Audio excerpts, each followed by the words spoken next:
فهمیدی؟ در کدام ساختاری کار کردی از جای تو را جزا قطعی پیشت کردن.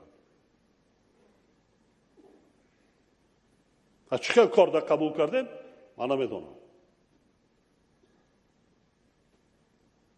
یگان کسی اطاعت نمیکنه، سلام نمیکنه در تو.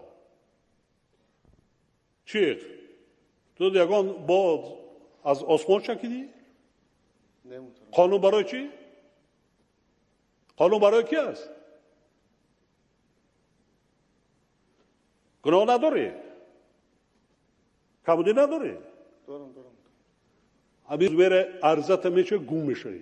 همین خیلی که جوانی نباشه کجا ترما را میگیری نه کم از 15 سال. پولای خارجه برآورده کردم یک گردونی.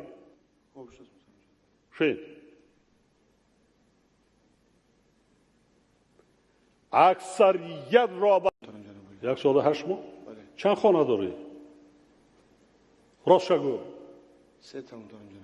چند ماشین داری؟ 1 تا. 1 تا نه، راست شگو. من دارم دستم ده. فهمیدم 2 تا من است، 1 تاش از من است محترم جناب. 1 تاش به نام دیگر، 1 تاش به نام خودت. چند سوم است ماشین؟ چند زبانی خارجی را میدونی؟ 3 زبان محترم جناب. کجا را ختم کردی؟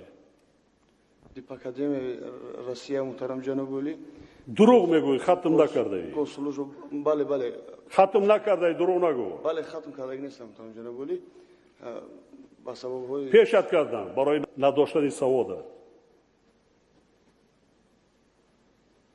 چرا از نام فرزندان رهبر دولت میزنی؟ کادر جوان گناهت از موی سرت زیاد است.